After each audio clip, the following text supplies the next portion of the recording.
Hi hello viewers, welcome to my channel Sama foods. ತುಂಬ ಅನ್ನ ಉಳಿದಾಗ ಚಿತ್ರಾನ್ನ ಮಾಡೋ ಬದಲಿಗೆ ಈ ಥರ ಒಂದ್ಸಲ ದಾಲ್ ಪಾಲಕ್ ಕಿಚಡಿನ ಮಾಡಿ ನೋಡಿ. ಸೂಪರ್ ಟೇಸ್ಟಿಯಾಗಿರುತ್ತೆ ಮತ್ತು ತುಂಬಾ ಹೆಲ್ದಿ ಕೂಡ. ನೀವು ಇದನ್ನು ಟ್ರೈ ಮಾಡಿದ್ರೆ ಪಕ್ಕ ನನಗೆ ಥ್ಯಾಂಕ್ಸ್ ಹೇಳ್ತೀರಾ. ಇದನ್ನು ಮಾಡೋದಕ್ಕೆ ಮೊದಲಿಗೆ ಒಂದು ಕುಕ್ಕರ್ನ ಇಟ್ಕೊಂಡು ಅರ್ಧ ಕಪ್ ಆಗುವಷ್ಟು ಹೆಸರುಬೇಳೆ, ಅರ್ಧ ಕಪ್ ಆಗುವಷ್ಟು ತೊಗರಿಬೇಳೆ ಎರಡನ್ನೂ ಸಮ ಸಮ ತಗೊಂಡಿದ್ದೀನಿ. ಬೇಕು ಅಂದರೆ ಬರೀ ಹೆಸರು ಬೇಳೆಲೂ ಕೂಡ ಮಾಡ್ಕೊಳ್ಬೋದು. ಈಗ ಇದಕ್ಕೆ ನೀರು ಹಾಕಿ ಒಂದು 2-3 ಸಲ ಚೆನ್ನಾಗಿ ವಾಶ್ ಮಾಡಿ ತಗೊಳ್ತೀನಿ. ಈಗ ನೋಡಿ, ಬೇಳೆನ ವಾಶ್ ಮಾಡಿದ್ದಾಯಿತು. ಇದಕ್ಕೆ 3 ಕಪ್ ಆಗುವಷ್ಟು ನೀರನ್ನು ಸೇರಿಸ್ತಾ ಇದ್ದೀನಿ. ಟೋಟಲ್ ನಾನಿಲ್ಲಿ ತಗೊಂಡಿರೋದು 1 ಕಪ್ ಬೇಳೆ ಅಲ್ವಾ, ಹಾಗಾಗಿ 3 ಕಪ್ ಆಗುವಷ್ಟು ನೀರು, 1 ಸ್ಪೂನ್ ಎಣ್ಣೆ ಹಾಕಿ ಕುಕ್ಕರ್ ಲಿಡ್ನ ಕ್ಲೋಸ್ ಮಾಡಿ 3 ವಿಜಿಲ್ ತಗೊಳ್ತೀನಿ. ಬೇಳೆ ಸಾಫ್ಟಾಗಿ ಬೇಯಬೇಕು. ಇದಾದ ನಂತರ ಒಂದು ಪಾತ್ರೆಯಲ್ಲಿ 1 ಗ್ಲಾಸ್ ಆಗುವಷ್ಟು ನೀರನ್ನು ಸೇರಿಸಿ ಬಿಸಿ ಆಗೋದಕ್ಕೆ ಇಟ್ಕೊಂಡಿದ್ದೀನಿ.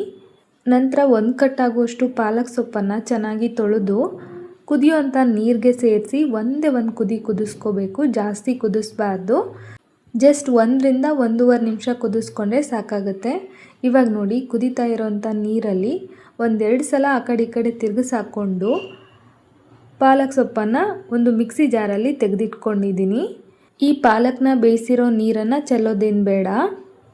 ಇದಾದ ನಂತರ ಬೇಳೆನ ಬೇಯೋದಕ್ಕೆ ಇಟ್ಕೊಂಡಿದ್ವಿ ಅಲ್ವಾ, ಬೇಳೆ ಕೂಡ ಚೆನ್ನಾಗಿ ಸಾಫ್ಟಾಗಿ ಬೆಂದಿದೆ.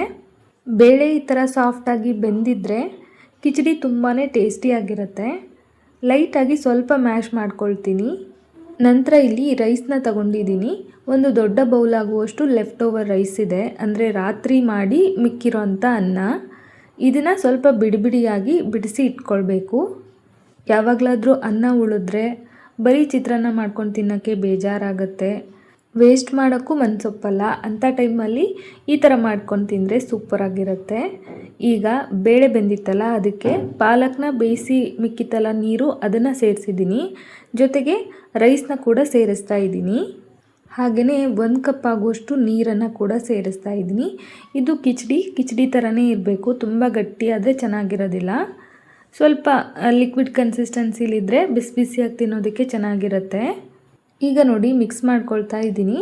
ಇದು ಇನ್ನು ಸ್ವಲ್ಪ ಗಟ್ಟಿಯಾಗಿದೆ ಅಂತ ಅನ್ನಿಸ್ತು. ಹಾಗಾಗಿ ಮತ್ತೊಂದು ಅರ್ಧ ಕಪ್ ಆಗುವಷ್ಟು ನೀರನ್ನು ಸೇರಿಸಿ ಚೆನ್ನಾಗಿ ಮಿಕ್ಸ್ ಮಾಡಿಕೊಂಡು ಮೇಲ್ಗಡೆ ಒಂದು ಲಿಡ್ನ ಕ್ಲೋಸ್ ಮಾಡಿ ಇದನ್ನು ಬೇಯಿಸ್ಕೋಬೇಕು. 1-2 ಕುದಿ ಕುದಿಸ್ಕೊಂಡ್ರೆ ಸಾಕಾಗುತ್ತೆ. ಇದು ಕಡಿಮೆ ಉರಿನಲ್ಲಿ ಹೀಗೆ ಕುದಿತಾ ಇರಲಿ. ನೆಕ್ಸ್ಟ್ ಇಲ್ಲಿ ಒಂದು ಪಾತ್ರೆನ ಇಟ್ಕೊಂಡಿದ್ದೀನಿ. ಅದಕ್ಕೆ 2 ಚಮಚ ಎಣ್ಣೆ, 1 ಚಮಚ ಸಾಸಿವೆ, ಅರ್ಧ ಚಮಚ ಜೀರಿಗೆ, 2 ಬ್ಯಾಡ್ಗೆ ಒಣಮೆಣ್ಸಿನ್ಕಾಯಿನ ಸೇರಿಸ್ತಾ ಇದ್ದೀನಿ. ಜೊತೆಗೆ 1 ಮೀಡಿಯಮ್ ಸೈಜ್ ಈರುಳ್ಳಿನ ಸಣ್ಣದಾಗಿ ಕಟ್ ಮಾಡಿ ಸೇರಿಸ್ತಾ ಇದ್ದೀನಿ. 1 ಚಮಚ ಫ್ರೆಶ್ ಆಗಿ ಜಜ್ಜಿಟ್ಕೊಂಡಿರೋ ಶುಂಠಿ ಬೆಳ್ಳುಳ್ಳಿ ಪೇಸ್ಟು, ಖಾರಕ್ಕೆ ತಕ್ಕಂತೆ ಹಸಿಮೆಣಸು, 2 ಕಡ್ಡಿ ಕರಿಬೇವು, ಇಷ್ಟನ್ನು ಸೇರಿಸಿ ಈರುಳ್ಳಿ ಹಸಿ ವಾಸನೆ ಎಲ್ಲ ಹೋಗೋವರೆಗೂ ಚೆನ್ನಾಗಿ ಇದನ್ನು ಫ್ರೈ ಮಾಡ್ಕೊಳ್ಬೇಕು. ಇವಾಗ ನೋಡಿ, ಈರುಳ್ಳಿಗೆಲ್ಲ ಕಲರ್ ಚೇಂಜ್ ಆಗಿ ಚೆನ್ನಾಗಿ ಫ್ರೈ ಆಗಿದೆ. ಈಗ ಇದಕ್ಕೆ 1/4 ಚಮಚ ಅರಿಶಿನದ ಪುಡಿ, ಅರ್ಧ ಚಮಚ ಹೋಮ್ಮೇಡ್ ಧನಿಯಾ ಪುಡಿ, 1/4 ಚಮಚ ಹೋಮ್ಮೇಡ್ ಗರಂ ಮಸಾಲ. ಈ ಗರಂ ಮಸಾಲ ರೆಸಿಪಿನ ಇತ್ತೀಚೆಗೆ ಅಪ್ಲೋಡ್ ಮಾಡಿದ್ದೀನಿ. ತುಂಬ ಜನ ಇಷ್ಟಪಟ್ಟಿದ್ದೀರಾ. ಎಲ್ಲನೂ ಸ್ಪೂನ್ ಅಳತೆಯಲ್ಲಿ ಎಲ್ಲರಿಗೂ ಅರ್ಥ ಆಗೋ ಹಾಗೆ ಹೇಳಿದ್ದೀನಿ. ಯಾರ್ಯಾರು ನೋಡಿಲ್ಲ ಅಥವಾ ಯಾರ್ಯಾರೆಲ್ಲ ಹೊಸಬ್ರು ವಿಡಿಯೋನ ನೋಡ್ತಾ ಇದ್ದೀರಾ, ಗರಂ ಮಸಾಲ ರೆಸಿಪಿ ಬೇಕು ಅಂದರೆ ಡಿಸ್ಕ್ರಿಪ್ಷನ್ ಬಾಕ್ಸಲ್ಲೂ ಕೂಡ ಕೊಟ್ಟಿರ್ತೀನಿ, ಚೆಕ್ ಮಾಡ್ಕೊಳ್ಳಿ. ನೋಡಿ, ರುಚಿಗೆ ತಕ್ಕಷ್ಟು ಉಪ್ಪನ್ನು ಕೂಡ ಸೇರಿಸಿ ಮಿಕ್ಸ್ ಮಾಡ್ಕೊಂಡಿದ್ದೀನಿ. ಈಗ ಇದಕ್ಕೆ 2 ಹುಳಿ ಟೊಮ್ಯಾಟೋನ ಸೇರಿಸಿ ಬಾಡಿಸ್ಕೊಳ್ತಾ ಇದ್ದೀನಿ. ಟೊಮ್ಯಾಟೊ ಸ್ವಲ್ಪ ಸಾಫ್ಟ್ ಆಗೋವರೆಗೂ ಫ್ರೈ ಮಾಡ್ಕೊಳ್ಬೇಕು. ಇದು ಹೀಗೆ ಬೇಯ್ತಾ ಇರಲಿ. ಅಷ್ಟರಲ್ಲಿ ಪಾಲಕ್ನ ಬೇಯಿಸಿ ಇಟ್ಕೊಂಡಿದ್ವಲ್ಲ, ಅದಕ್ಕೆ 1/4 ಕಪ್ ಆಗುವಷ್ಟು ನೀರನ್ನು ಸೇರಿಸಿ ನೈಸಾಗಿ ಗ್ರೈಂಡ್ ಮಾಡ್ಕೊಂಡು ತಗೊಳ್ಬೇಕು. ಇವಾಗ ನೋಡಿ, ಪಾಲಕ್ನ ಗ್ರೈಂಡ್ ಮಾಡಿದ್ದಾಗಿದೆ. ಈ ಕಡೆ ಟೊಮ್ಯಾಟೊ ಕೂಡ ಸಾಫ್ಟಾಗಿ ಬೆಂದಿದೆ. ಇದನ್ನ ಒಂದು ಸಲ ಚೆನ್ನಾಗಿ ಮಿಕ್ಸ್ ಮಾಡಿಕೊಂಡು ಗ್ರೈಂಡ್ ಮಾಡಿಟ್ಕೊಂಡಿರೋ ಪಾಲಕ್ ಪೇಸ್ಟನ್ನು ಸೇರಿಸ್ತಾ ಇದ್ದೀನಿ. ಮಿಕ್ಸಿ ಜಾರ್ಗೂ ಕೂಡ ಸ್ವಲ್ಪ ನೀರನ್ನು ಹಾಕಿ ಆ ನೀರನ್ನು ಕೂಡ ಸೇರಿಸ್ತಾ ಇದ್ದೀನಿ. ಈಗ ಇದನ್ನು ಚೆನ್ನಾಗಿ ಮಿಕ್ಸ್ ಮಾಡಿಕೊಂಡು ಪಾಲಕ್ ಸೊಪ್ಪನ್ನು ಸ್ವಲ್ಪ ಎಣ್ಣೆ ಬಿಡೋವರೆಗೂ ಕುದಿಸ್ಕೊಳ್ಬೇಕು. ಫ್ರೆಂಡ್ಸ್, ನೀವೇನಾದರೂ ನಮ್ಮ ಚಾನಲ್ನ ಫಸ್ಟ್ ಟೈಮ್ ವಿಸಿಟ್ ಮಾಡ್ತಾ ಇದ್ದರೆ ಪ್ಲೀಸ್ ನಮ್ಮ ಚಾನಲ್ನ ಸಬ್ಸ್ಕ್ರೈಬ್ ಮಾಡ್ಕೊಳ್ಳಿ, ಸಪೋರ್ಟ್ ಮಾಡಿ. ಹಾಗೆ ವಿಡಿಯೋ ಇಷ್ಟ ಆದರೆ ಒಂದು ಲೈಕ್ ಸಹ ಮಾಡಿ. ಈಗ ನೋಡಿ, ಆ ಕಡೆ ಪಾಲಕ್ಕು ಚೆನ್ನಾಗಿ ಕುದೀತಾ ಇದೆ. ಈ ಕಡೆಗೆ ಅನ್ನ ಮತ್ತು ಬೇಳೆನ ಬೇಯೋದಕ್ಕೆ ಇಟ್ಕೊಂಡಿದ್ವಿ ಅಲ್ವಾ, ಅದು ಕೂಡ ಚೆನ್ನಾಗಿ ಬೆಂದಿದೆ. ಇಷ್ಟಾದರೆ ಸಾಕು. ಈಗ ನೋಡ್ತಾ ಇದ್ದೀರಲ್ವ, ಪಾಲಕ್ಕು ಚೆನ್ನಾಗಿ ಕುದೀತಾ ಇದೆ. ಲೈಟಾಗಿ ಎಣ್ಣೆ ಬಿಟ್ಕೊಂಡು ಬರ್ತಾ ಇದೆ. ಹೈ ಫ್ಲೇಮ್ ಇಟ್ಕೊಂಡು ಒಂದು 2 ನಿಮಿಷ ಕೈ ಬಿಡ್ದಂಗೆ ಮಿಕ್ಸ್ ಮಾಡ್ತಾ ಇದ್ದರೆ ಬೇಗ ಪಾಲಕ್ಕು ಬೆಂದೋಗ್ಬಿಡುತ್ತೆ ಮತ್ತು ಕಲರ್ ಕೂಡ ಚೇಂಜ್ ಆಗುತ್ತೆ, ಆಯಿಲ್ ಕೂಡ ರಿಲೀಸ್ ಆಗುತ್ತೆ. ಈಗ ಇದಾಗಿದೆ. ಬೇಯಿಸಿಟ್ಕೊಂಡಿರೋ ಅನ್ನ ಮತ್ತು ಬೇಳೆನ ಸೇರಿಸ್ತಾ ಇದ್ದೀನಿ. ಈಗ ಇದನ್ನು ಚೆನ್ನಾಗಿ ಮಿಕ್ಸ್ ಮಾಡ್ಕೊಳ್ಬೇಕು. ಈ ವಿಡಿಯೋನ ನೋಡ್ತಾ ಇರೋ ನನ್ನ ವ್ಯೂವರ್ಸ್ಗೆ ನನ್ನದೊಂದು ಪ್ರಶ್ನೆ ಏನಂದರೆ, ಯಾವ ವಿಡಿಯೋನ ನೋಡಿ ನನ್ನ ಚಾನಲ್ಗೆ ನೀವು ಬಂದ್ರಿ?